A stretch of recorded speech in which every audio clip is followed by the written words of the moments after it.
Hello everyone, welcome to the channel मेरा math. एक बार फिर से आपके डॉट क्लास में आपका स्वागत है और मैं लेकर आया हूं आपके द्वारा दिए हुए कुछ सवाल।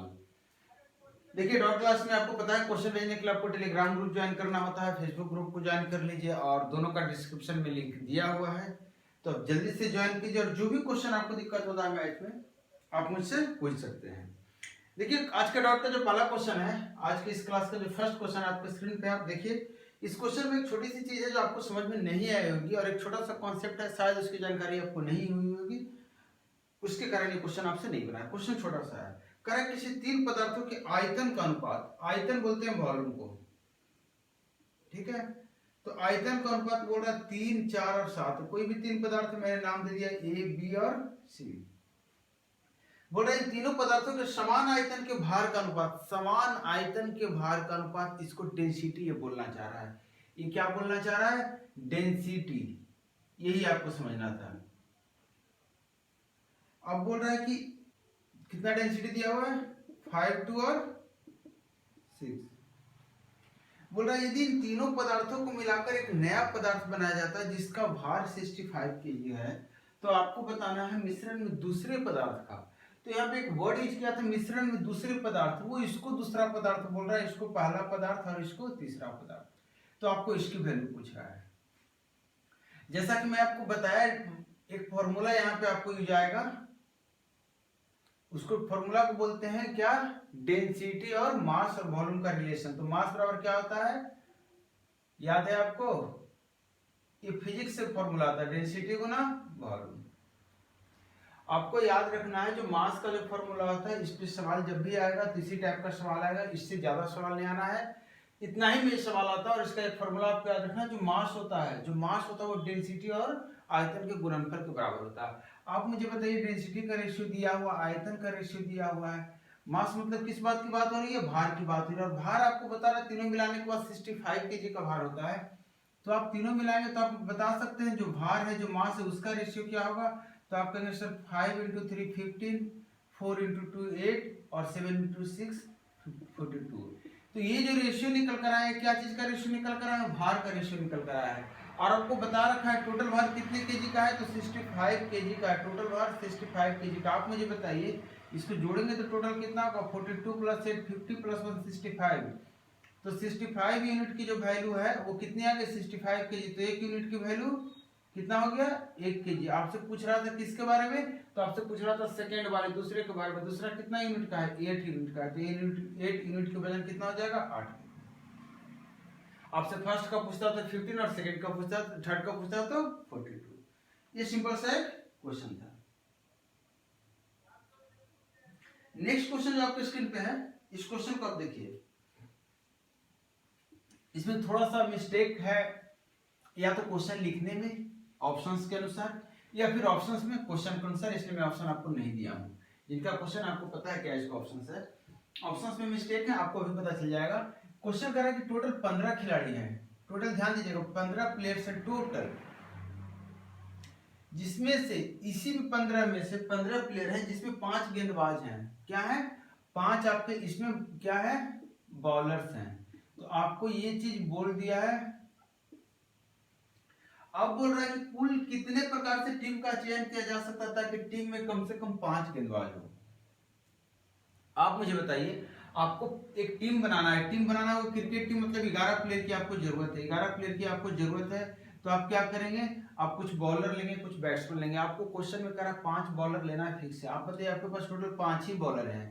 तो टोटल 5 बॉलर हैं, तो आपको 5 बॉलर अगर आप लेंगे 5 में से 5 ले लेंगे, तो इसको कॉम्बिनेशन बोलते हैं, 5C5। तो इतने तरीके हो गए आपको 5 में से 5 बॉलर सेलेक्ट करने के। 5 बॉलर में से 5 बॉलर आपको चाहिए, तो आपने सेलेक्ट कर लिया। आपको टीम बनानी है 11 की, 5 आपने ले लिया, आपको कितना और चाहिए? 6 चाहिए। अब ये जो 6 हैं, ये कौन हो सकते हैं? कोई भी हो सकते हैं। सवाल कर रहा था कम से कम 5 आपको बॉलर चाहिए, आपके पास 5 से ज्यादा ऑप्शन ही नहीं है। अगर 6 होता तो हम कहते भैया 6 में से 5 भी ले सकते हैं और 6 में से 6 भी ले सकते हैं, दो बातें होगी। लेकिन यहाँ पे टोटल 5 बॉलर है, तो हमारे पास एक ही तरीका निकल कर आया कि पांचों को ले लो भाई, एक तरीका। अब बात होती है कि बचे कितने, तो आपको 6 प्लेयर और चाहिए। 6 प्लेयर कितने में से चाहिए, तो आप कहेंगे सर टोटल है कितने? तो टोटल आपके पास 15 थे, इसी में से 5 आपके बॉलर थे, तो बचे कितने? तो आपके सिर्फ 10 प्लेयर बचे हैं जो सिलेक्ट अभी तक नहीं हो पाए हैं। उस 10 में से कोई भी आप 6 ले लेंगे तो आपका 6 सिलेक्ट हो जाएगा, और इस तरह से आपको 6 प्लेयर यहाँ से मिल जाएंगे और 5 को आपको बॉलर्स मिल जाएंगे यहाँ से, टोटल आपका 11 हो जाएगा। इसका फॉर्मूला बता देता हूं जिनको नहीं पता है। एनसीआर का जो फॉर्मूला होता है, एनसीआर, इसका फॉर्मूला होता है n फैक्टोरियल बटा n minus r factorial into r factorial. इसको निकालने का तरीका भी बताऊंगा कि इस फॉर्मूला को डायरेक्टली मतलब सिंपल तरीके से कैसे अप्लाई करते हैं क्वेश्चन, को भी बता रहा हूं। इसमें एक चीज आपको बता रहा हूं कि n बोलते हैं जो टोटल आपको जितना दिया हुआ रहता है उतना, और ये जो होता है जितना आपको चाहिए, जितना आपको सिलेक्ट करना है उसमें से कितना चाहिए, आपकी जो चॉइस है। जैसे मुझे 10 में से 6 चाहिए था तो 10 से 5, 10 से 6, 5 में से 5 चाहिए तो 5 से 5। अब इसको सोल्व कैसे करते हैं? तो देखिए याद रखना, जहां भी ऊपर नीचे बराबर हो जाए तो इसकी वैल्यू 1 होती है। ऊपर नीचे बराबर हो जाए वैल्यूज क्या होंगे? 1। अगर नीचे 0 हो जाए तो भी वैल्यूज 1। क्यों होता है? क्योंकि देखिए 5 फैक्टोरियल ऊपर आ जाएगा, नीचे देखिए r फैक्टोरियल है, नीचे इसका फैक्टोरियल आ जाएगा और ये दोनों कट जाएगा। अब यहाँ पे 5 माइनस 5 0 फैक्टोरियल का वैल्यू 1 होता है। याद रखना 0 फैक्टोरियल का वैल्यू 0 नहीं होता, 1 होता है। तो ये हो गया 1। आप कहेंगे यहाँ पे 0 रख दूंगा तो यहाँ 0 नीचे रखेंगे तो देखिए n माइनस r मतलब दिस माइनस दिस क्या हो जाएगा? 5 रह जाएगा, और ये हो जाएगा 0, तो फिर से 5 कट जाएगा। अब इस तरह की सिचुएशन में जहां दोनों बराबर नहीं, कैसे सोल्व करते हैं? तो देखिएगा, ये तो आपका इसका हो गया। अब इसका बता रहा हूं, इसको आप या तो 6 बार लिखिए या दोनों के अंतर बार लिखिए। कितने बार लिखना आसान है? तो कहेंगे सर अंतर 4 है तो 4 बार लिखेंगे। या तो अंतर देखिए या तो इसको देखिए, जो कम है उतना ही बार इसको लिखना, लेकिन एक घटाकर। जैसे 10 लिखा, फिर 9 लिखा, फिर 8 लिखा, फिर 7। देखिए दोनों का अंतर 4 का, तो मैंने 4 लिखकर 4 बार लिखकर छोड़ दिया। 10 9 8 7। अब जितने बार मैंने ऊपर लिखा है उतना एक से लेकर उतना तक जाऊंगा, या फिर उतना से लेकर एक तक आऊंगा। अब फॉर्मूला सेट करेंगे तो आप लिखेंगे 10 फैक्टोरियल बटा 10 माइनस 6 4 फैक्टोरियल बटा 6 फैक्टोरियल। मैंने यही किया था, 10 को लिख दिया था 10 into 9 into 8 into 7 into 6 into 5 into 4 into 3 into 2 into 1, और 6 को लिखा था 6 into 5 into 4 into 3 into 2 into 1। और ये देखिए यहाँ से यहाँ कैंसिल आउट हो गया था, और यही बचा था 10 9 8 7 और 4 फैक्टोरियल। 4 फैक्टोरियल मतलब 4 इंटू 3 इंटू 2 इंटू 1। तो ये आपका जो निकल कर आया, देखिए 4 2 ये 8 कैंसिल हो गया, ये इससे कैंसिल आउट हो गया, और ये बच गया 210 गुना 1 मतलब 210 तरीके ऐसे हैं, या 210 टीमें ऐसी तैयार की जा सकती है जिसमें आपके 5 बॉलर होंगे और बाकी सारे बैट्समैन होंगे या फिर अदर्स प्लेयर होंगे। क्लियर है? तो इसका जो ऑप्शन आपने प्रोवाइड किया था उसमें थोड़ी सी मिस्टेक थी। अब क्वेश्चन में हो सकता है आगे पीछे कुछ और बातें हो। एक सिंपल क्वेश्चन और देखिए, कह रहा है किसी समतल पर स्थित 23 बिंदु हैं, उसमें से आपको रेखाएं खींचनी है। कुछ इस तरह से कंडीशन दिया हुआ कि कोई भी 3 बिंदु एक लाइन पे नहीं है, एक सीधी रेखा में नहीं है। इसका मतलब कोई भी पॉइंट 3 पॉइंट्स कोलिनियर नहीं है। तो कोलिनियर अगर कोई 3 पॉइंट्स नहीं है तो आप सारी कोई भी 2 पॉइंट ले लेंगे, कोई भी 2 पॉइंट ले लेंगे आप, तो आपको एक रेखा मिल जाएगी। आपको इस तरह से कितने पॉइंट हैं? ये सारे पॉइंट्स मैंने ऐसे ड्रा किए, 23 पॉइंट्स है। कितने हैं? 23 बिंदु हैं। अब 23 बिंदु में से आप कोई भी 2 लेंगे तो आपको लाइन मिल जाएगा, क्योंकि लाइन ड्रा करने के लिए सिर्फ 2 बिंदु की जरूरत है। 3 बिंदु लाइन ड्रा करने में दिक्कत करती है। कैसे? आप देख लीजिए, मैंने 1 2 3 बना दिया, आप लाइन नहीं ड्रा कर पा रहे हैं, आपको 2 लाइन ड्रा हो गया। अगर कहेंगे तो इसे 2 कहेंगे, या फिर कहेंगे ट्रायंगल हो गया है। तो आपको लाइन ड्रा करने के लिए सिर्फ 2 बिंदु की जरूरत होती है। तो आप मुझे बताइए, इसमें से कोई भी 2 ले लेंगे तो काम नीचे जाएगा। हाँ, दिक्कत कब होती? जब 3 बिंदु एक ही लाइन पे होती, तो इसमें से ये 2 लेते तो भी वही लाइन में काउंट होगी, ये 2 लेंगे वही लाइन काउंट होगी, और ये 2 लेंगे वही लाइन काउंट होगी। तो इस तरह से जो कंफ्यूजन क्रिएट होता है उससे बचना है मुझे। और इससे बचने के लिए सिंपल सा तरीका कर दिया, क्वेश्चन बोला है कि कोई भी 2 लाइन 3 पॉइंट एक साथ नहीं है, एक लाइन में नहीं है। इसका मतलब हम कोई भी 2 पॉइंट पिक कर लेंगे और हमारा एक लाइन मिल जाएगा। तो 23 में से कोई भी 2 पॉइंट पिक कर लीजिए, तो आप कहेंगे सर 23C2। ये कॉम्बिनेशन का सारा क्वेश्चन है, प्रोबेबिलिटी का स्टार्टिंग का चीज है ये। आगे सर किसी में प्रोबेबिलिटी बनता है। अभी आपको पता है कि इसको नीचे कितना है? 2 है। अंतर आपका 21 का है, नीचे 2 है। 2 छोटा है तो 2 बार इसको यूज कर लिखेंगे, ऊपर वाले को घटते हुए, और नीचे लिख देंगे जितने बार लिखा था 2 गुना 1। 2 से कट गया 11, ये 2 3 और 2 3 2 5 3 आ गया। और इतने ऐसे लाइन आपको बनेंगे इसमें। क्लियर है? नेक्स्ट पॉइंट जो क्वेश्चन जो आपके सामने है, ये क्वेश्चन अच्छा सा है, देखिएगा। ये आपका अरेंजमेंट का क्वेश्चन है, इसको आपको अरेंज करना चीजों को। इसमें क्वेश्चन क्या कर रहा है? 0 1 2 3 4 5 को लेकर बनाई गई 4 अंकों की ऐसी संख्या जो 4 3 2 1 कि बराबर या इससे बड़ी हो ऐसी कितनी संख्या है। बड़ा अच्छा सवाल है, देखिएगा बड़े अच्छे से समझिएगा इस सवाल को, इसमें कंफ्यूजन थोड़ा सा हो सकता है आपको, और वो आपको ध्यान से समझना, क्लियर हो जाएगा। जब भी इस तरह के सवाल है, आपको नंबर्स बनाने हो 4 डिजिट के, 3 डिजिट के, 2 डिजिट के, तो आप इस तरह से नंबर के लिए बॉक्सेस बना लीजिए। क्लियर है। उसने बोला कि 4 आप यूज कर सकते हैं, 3 यूज कर सकते हैं, 2 यूज कर सकते हैं, 1। ये जो नंबर है 4 3 2 1, इससे नंबर या तो आपका क्या होना चाहिए, बराबर हो या इससे बड़ी होनी चाहिए। आप मुझे बताइए, इसका मतलब इस नंबर को लेना है कि नहीं लेना है, तो एक तो आपको यहाँ इसमें आपने काउंट कर लेंगे आप इसके बदले में। अब नंबर हम बनाते हैं। आपको एक लास्ट में एक शब्द लिखा हुआ है कि आप रिपीट कर सकते हैं, आप एक ही नंबर को बार बार इस्तेमाल कर सकते हैं। सवाल कह रहा है कि पुनरावृत्ति मान्य है, मतलब मैंने यहाँ पे एक अगर हटा दे रहा हूँ, एक हटा दे रहा हूँ, तो यहाँ पे आप 2 भर सकते हैं, 2 यहाँ भरा है फिर भी आप 2 यहाँ डाल सकते हैं। क्लियर है। इसी को बोलते हैं पुनरावृत्ति, रिपीटेशन। अब यहाँ पे देखिए, अगर मैं एक वाला तो मैं ले लिया हूँ, 0 यहाँ हम नहीं भर सकते, 0 भरेंगे तो छोटा हो जाएगा। क्लियर है कि नहीं। हम याद रखना, हमें जो नंबर बनाना है 4 3 2 1, इससे बड़ा होना चाहिए, इससे बड़ा ही बोला ना, हाँ इससे बड़ा होना चाहिए या फिर इसके बराबर।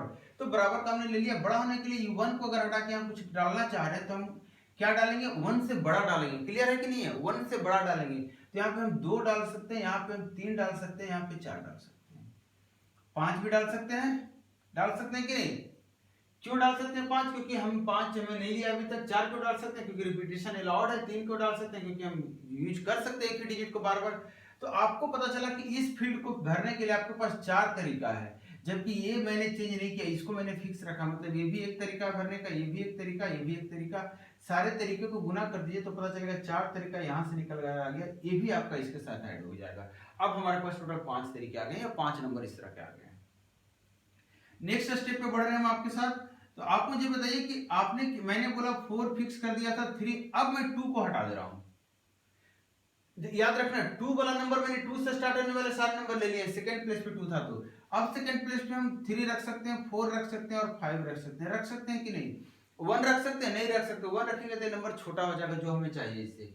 तो हम क्या करेंगे, इसमें 3 4 5 रखेंगे। इसमें क्या रख सकते, तो आप कहेंगे सर इसमें तो कुछ भी रख दीजिए। जैसे ही मैंने इसमें 3 रखा, इसका मतलब इससे बड़ा हो चुका, इसमें कुछ भी रख सकता हूँ। कुछ भी क्या, इसमें कोई भी एक उठा कर रख सकता हूँ। कौन कौन सा, 0 1 2 3 4 5, कोई भी।